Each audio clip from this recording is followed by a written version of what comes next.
Hey, hey, hey, everyone. This is the Moolah Mondays with your Keep It Simple coach, Dr. Yam, for the busy 9 to 5ers Hive, a Facebook community where employees building businesses to transform lifestyles. I am your host for tonight. Dr. Yam is happy to have everybody joining us this evening.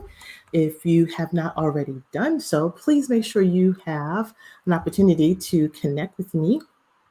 You can always find me on Facebook or on Twitter or on Instagram. So please make sure you connect with me under Dr. Yam. Keep it simple and keep it simple biz. And if you're not already a part of my YouTube channel, I have the Small Biz Boutique where we're always open for business. But tonight, it is my pleasure to start with you on Moolah Mondays. Moolah Mondays is our opportunity to talk money because, hey, money makes the world go round. But more important, let's get the money in your pockets. But you got to be able to talk the language and feel comfortable talking about money as well. So that's what we're going to talk about tonight. So let me get up in here and then we are going to get ready to rock and roll. Let me see if we can get this going here. Hey, all right. So again, I am Dr. Yam, your Keep It Simple coach for the busy 9 to 5ers Hive of Facebook community and also part of the Small Biz Society where we do content marketing. So tonight, again, we're going to be talking about money. And so I know for a lot of folks, when we're starting our business, we are really excited about getting into the busyness of business, but there are certain things that when you are interfacing with other people, particularly your bank and institutions, or your business accountant, if you don't have one, that's a conversation we need to have. If you are managing your own accounting, i.e., bookkeeping, unless you are already a certified accountant, which there are a couple of you that may be transitioning and making your move from working as an accountant and bringing those accounting skills and transitioning it over to being your own service support agency and doing book accounting services for other businesses, even for the ones that will be launching here, then that's another opportunity for you to do so. Here's the thing, too, that you want to ask yourself. Pardon me, my phone wants to blow up. Is are you comfortable with some of the terminology? So I thought tonight we'd just keep it really basic, really simple, and just get into some of the terminology when we think about business and finance, so that when you hear the terms that are going to be shared with you out of conversations with some of the guests that may be coming on other Moolah Mondays, and other, and sometimes even in our Wisdom Wednesdays, that you do want to be have a clear understanding so that you're not operating with a sense of confusion or discomfort when it comes to that. Because here's the thing.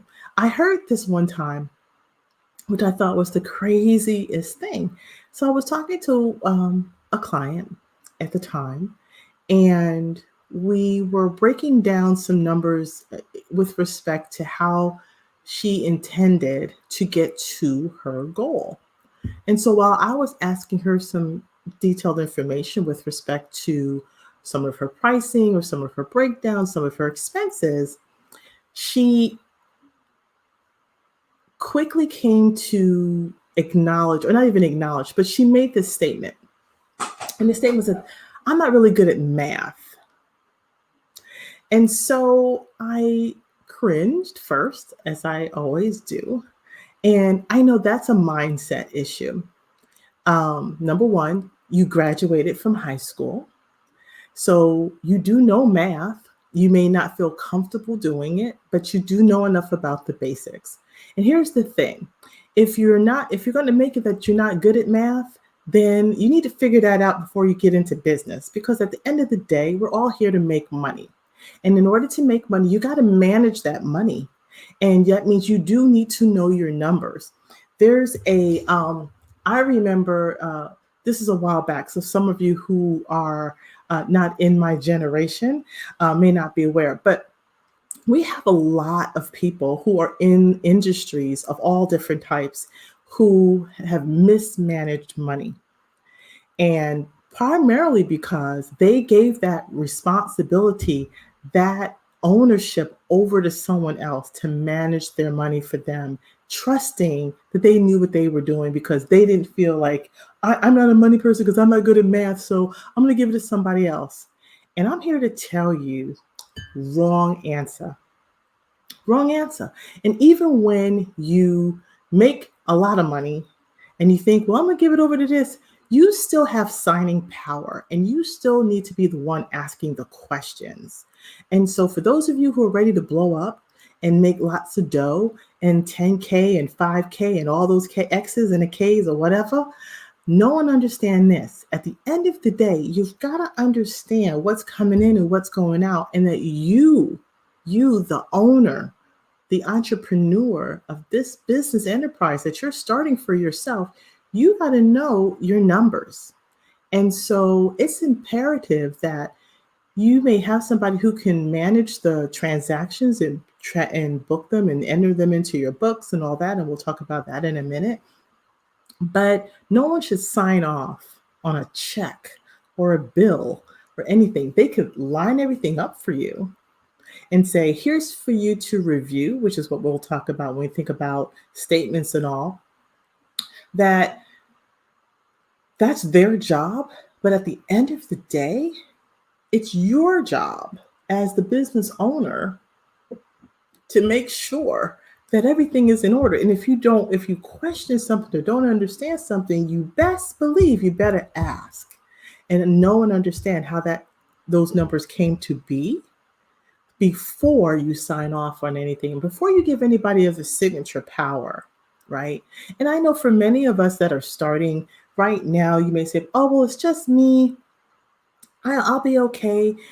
Even more so, you have to manage your cash flow and how the transactions that you're doing and keeping good records. Because I'm here to tell you, last 2020, when people who had already started businesses, and these are the things that I think are really important for those who are in the aspiration stage, those who are working really hard as employees and want to shift over to entrepreneurs, that you need to be watching and learning the lessons of the people who experienced very unfortunate matters in 2020 because of COVID. And what can you take away and what are you learning from those experiences? The ones you've heard on the news, the ones you've heard from friends and from families. I am sure you are less than 6 degrees of separation away from anyone who's been negatively affected from a business standpoint in 2020. And I certainly hope that as we go into 2021, that you're going in with your eyes wide open. Okay, so yeah, there's a matter of being woke. Let's get woke when it comes to your money. Get woke when it comes to starting your business, and that you're entering in and understanding all the necessary pieces and parts. It is not. I'm not here to scare you or anything like that, but you do need to know what you're doing. So let's make that happen, and let's get comfortable with it. So that's my little soapbox. I'm gonna start off with that. But let's get into some terminologies and some language. I thought we'd do that first for this particular segment. We'll have an opportunity to tackle some other subject matters, bring on some other experts. But for today, let's just keep it simple. Let's just go over some basic terms that you may not have remembered. For some of you who might have taken a class in accounting back in the day, because it was like something just to take. And now you got to circle back in. And let me also say this as a disclaimer. I am not an accountant. I am not a certified CPA. So I am not giving financial advice. I am giving you encouragement and mentorship and coaching on the subject matter. Expert, I am not. However, I certainly experienced through my journey as an entrepreneur that there are certain things you need to know, and I want to make sure that you know it as well. That's why you're here. So with that being said, let me pull up. I got a couple. Let's pull up my banners here. So again, for our Moolah Mondays, let me get my branding. Yeah, okay. So let's go with the first term. I figured let's go with some terminology today. I think it's always safe when we know what we're talking about. So, first one, accounts payable. And again, no matter how big you are, one-man operation or 100-man operation, accounting is accounting at the end of the day. And you don't have to have a department or anything like that. You are going to be wearing all these many hats. But so let's just get into some of the terminology. So the first one I have for you is accounts payable. And I'm not doing them in any alphabetical order, but I just picked up a couple that I thought were key. So it is one of those kind of like basic, business finance 101 terms, you call it. But it's essentially what accounts payable represents for a small business is your obligations of money or debt that you owe to a lender, to your suppliers, to any creditors. So for some of you who are doing like product, you're producing products.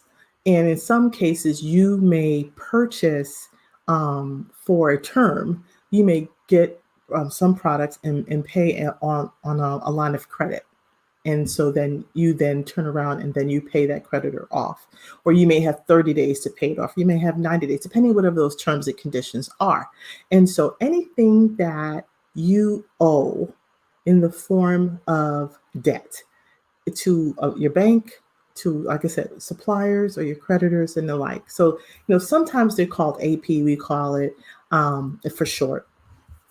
But you also, your accounts payable can also be some short-term loans or payments, and some are maybe more long-term. So for instance, if you take it at a personal level, then like a car payment, right? That's kind of long-term. Or in your house is kind of long-term. But a car may be short-term, right? Because it may only be, 3 years, 5 years. A long-term accounts payable from a personal standpoint would be like your mortgage. Some are doing 15 years, some are doing 20, 30-year mortgages, right? Those are long-term. It's debt that you're providing. So what you want to be able to know is like, what is your debt? What are the things that your credit card is short-term? It's debt. That's accounts payable for you. Okay. And we'll talk about credit cards and how you can use those in your business and help to leverage some funding for you as well.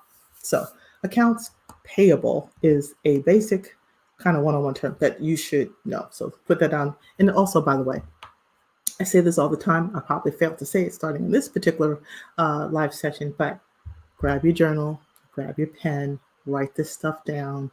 It's a place for you to kind of collect your knowledge, collect your information, collect your thoughts. You should have a space where you're writing things down. And also it's a good way just to process information when you're actually tangibly writing. If you need a keyboarding and that helps you, great. Whatever works for you, works for me. Okay? Now, so accounts payable, plain and simple. Make sense? All right. Thumbs up. Cool beans. All right. So, okay, when you pay, then you got to get something in return. So we call that receivables. So again, accounts receivables is kind of like just basically the opposite. Who owes you money? What does that look like? So I'm going to put this up for my service-based people in particular, because depending on how you are setting up your services and the types of clientele that you may be getting, accounts payable, receivable is also something that may be very, very important for you to know and understand how you're setting things up in your terms and your conditions. But accounts receivable, or AR, as it may also be known, is just that receivables in other business, money that owed to your small business by other people for the goods and services that you were providing. So though that's something that you would label, and when you look at it inside of a bookkeeping system like a QuickBooks, you're going to see how they all kind of they'll match up in that, in particularly within that context. So again, they have a legal obligation for the customer, your customers, to pay you cash or well, really, it is cash. In the form, when I say cash, it's a check, direct deposit, Cash App, however you collect the money, okay, for their short-term debt. So let's say, for instance, for some of you who are doing service space and you're doing customers, because I happen to do this quite a bit with my consulting. When I get a contract for with a client, it's typically based on services rendered. Okay, and so we write up a contract. I might say I'm going to do, maybe 20 rounds of coaching in a period of 3 months over with a certain number of people, right? So we write in these terms and conditions. You're going to pay me a rate per day or per event. And let's just say keep it everything soft. We'll come $100,000. Okay. So I got $100,000 contract. And so in the terms and conditions, once that person signs that contract, they now fall under accounts receivable, meaning that I have money due to me by way of the contract in the amount of $100,000. Now, you may credit may be, they may cut you a check every time, you're chunking it out. So remember, over 3 months.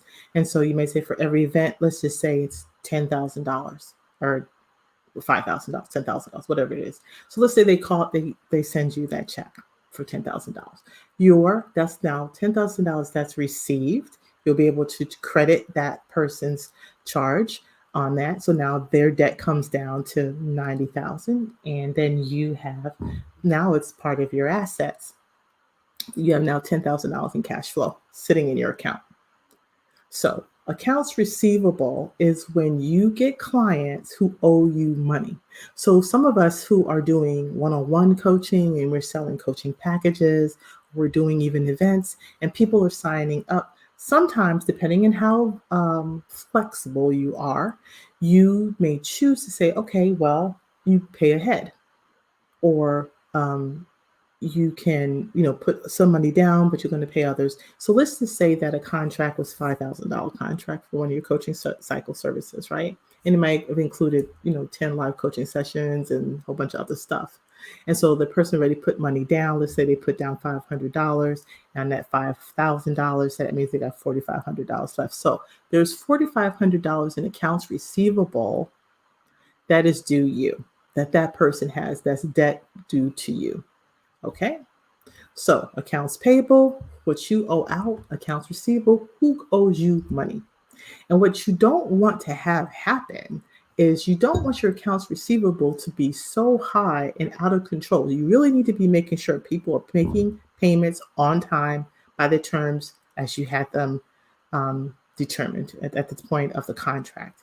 And then you get into, well, let's just say you got to run around and find people so that they can pay you the money that they owe you. And yeah, it is a pain in the butt, but it's a reality that does happen. So do know that there are sometimes instances when that can occur. So, everything, when we think about business, right? Remember the adage, people have to know, they need to like, and they got to trust you. And the same goes in return on both sides of the fence. And so therefore, when you're going into contracts with people, you do want to make sure that they have an ability to pay, right? Again, in my cases, I typically deal with municipalities and agencies and companies that, again, it's a signed contract, which makes it binding. And so anybody who's ever watched Judge Judy, you already know. Contracts are basically you signed, you know what you owe for, and you're supposed to be good for it. Now, if you need to make some special accommodations to try to make sure the money gets collected, otherwise you can put them in the collections at the end of the day. But accounts receivable, who owes you money? And I know that was really difficult for some of my current customers this past year as we were going, as well as for myself. I'm not gonna lie. I had some customers that, everybody got hit bad and had different. So you have to be flexible. You have to understand people's circumstances. But at the same time, that's right. You got bills too, right? So you need your money, and everybody needs their money. That's why money makes the world go round. So we have that to work on, right? So we have that. So again, accounts receivable is another term that you want to just be good at, because again, when you go to a bank and a loan if you need to. They're going to ask you for these types of records. And you just want to make sure that you're comfortable and understanding when they use a term, you can at least say, oh, yeah, I know what you're talking about. That's the basics of it. Okay. Okay, so the next one, assets. Ooh, I like assets. So assets is a good thing. When we think about assets, we're speaking about another key business financing term that is anything that has value, tangible or intangible. For instance, you are value, right? You're an asset, but you're a working asset. So you can only put so much value on yourself. But it is owned by the business and is deemed an asset in and of itself. So typical items like, of course, are going to be cash on hand. So basically the money you have in your bank account, that's liquid assets, right? That's a liquid asset, we will call it, right? Because it's cash on hand. Your accounts receivable itself is considered an asset. While you may not have it in your hands yet, it's on the roll. And this is why people need to know and understand like how much of your money is tied up in accounts receivable, meaning I got money that's sitting out there either because I haven't delivered all the services yet, but I'm good for it because I've contracted it, right? Or there are some outstanding invoices on that accounts receivable. So this is when you're sending out invoices, right? Another asset is going to be a building asset. So for some of you who are looking to maybe, own a physical structure, then that building asset, that's an asset, right? And from a personal standpoint, if you own your home is an asset. It's all you own it outright. It's an asset for you, personal asset. If you have any equipment, that's an asset. So for those of you who may have like maybe a food truck and you bought the food truck, you own that. That's an asset. It has value to it. Your computers, devices, your printers, anything, any type of equipment that you use to produce or deliver services, those are assets. Your inventory are assets, right? So for those of you who are producing products, tangible products, not digital ones per se, but physical products, and you keep an inventory, like the jewelry. Some of you are doing jewelry, personal jewelry. Are you doing handcraftings and all of that, or sneaker lines, things like that? Your inventory is assets, right? So you should know how much of your inventory, how much of your money is tied up in inventory, right? So if I say I design shoes, so then I might say, well, I have 15 shoes in inventory. What's the value of that shoe? Because it's an asset in the fact that it has value. It's sitting on a shelf. I have not converted it to cash, but it does have value. Okay. Anything else that you can turn into cash is an asset. Make sense? Okay. So it's always good to have assets, right? And typically when you're starting out, some of your real basic assets is going to be a laptop, your cell phone, your printer. Again, a vehicle, if you want to have something that you own, depending on the type of it, but you're like the basic. Even furniture would be considered assets, right? You had to buy it. It has value. You could resell it and get some money for it, no matter what it is. So you do have that. So that's assets. Oh, hold on a second. I got questions here. Hey, Jocelyn. Yes. So like in the case of Jocelyn, so for instance, for my salon folks, my beauty empires out there, all of your equipment, all of your, your equipment for sure, and even your shampoos, your conditioners, your colors, all of that assets, right?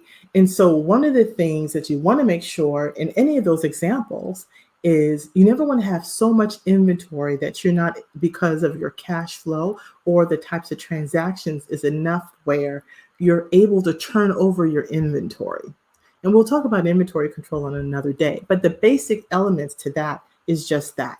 You want to make sure that, yes, if you need inventory, keep your inventory, but you also have to be really careful that you're not stacking up so much inventory for the sake of getting it that you can't turn around and turn it into liquid as well. So that's something to be careful about as well. So assets, really good to know and have, and make sure you're taking inventory of all of your assets. Because here's what's going to happen when you go to do your accounting.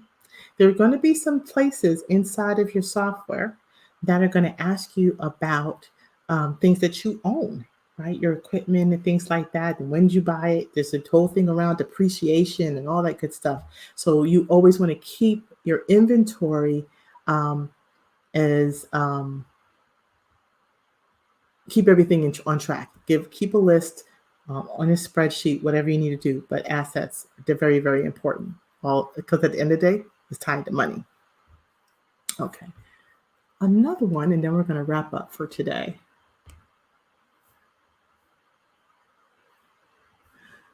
Balance sheet. Okay. That's my other one. Okay. So the next one is a balance sheet. So we've talked about assets. We talked about accounts payable and accounts receivable. And so your and the assets, right? So a balance sheet, what could that be about? So you're going to have different reports. A balance sheet is really a report. And what a balance sheet does for you is it gives you a snapshot, okay? A snapshot of your company's net worth at any given time. So again, your assets, and then what we didn't talk about yet, liabilities. So those is that debt. You sure your debt is a liability, right? So once your spreadsheet, so a balance sheet says, if you were to take everything on your assets and everything on your liability, how is that washing out? Is it washing out as a positive, or is it going to wash out as a negative? So you want to be able to have so what a balance sheet does is simply gives you a summary report of your assets and your liabilities, and then gives you basically what we call your net worth. And so balance sheets is another basic term you want to make sure that you know. And this is also a report you should be looking at quite often inside of your bookkeeping system itself. So with that said, I'm going to wrap up for tonight. I do want to make sure, if you didn't already know, again, I am not an accountant. However, I am a QuickBooks ambassador. And so I do give praise to the tools that I use. And so QuickBooks is one of them. And they have several different ones for you to choose from. But if you haven't already done so, and I'm also going to, hold on, let's see if I could make this link here. Hold on, I'm in my Moolah Mondays. Let me see if I can do it. There we go.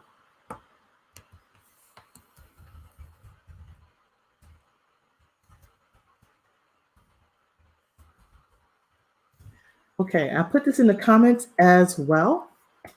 So there's a link there for you. You can get a free trial for QuickBooks. There's also, they usually give like the first, like 50% off the first 2 months or 3 months. There's always a deal.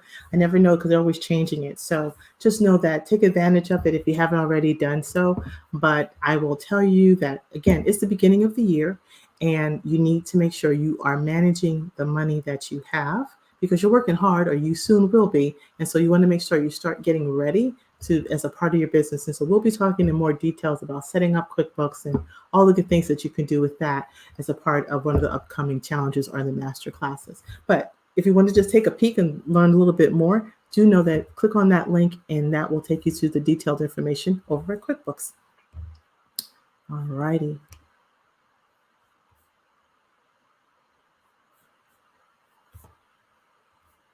All right. So again, I'm Dr. Yam, your Keep It Simple coach for Busy 9-to-5ers Hive. And it's been my pleasure to talk money with you today. Let's get busy and talk to you soon. Thanks. Bye-bye.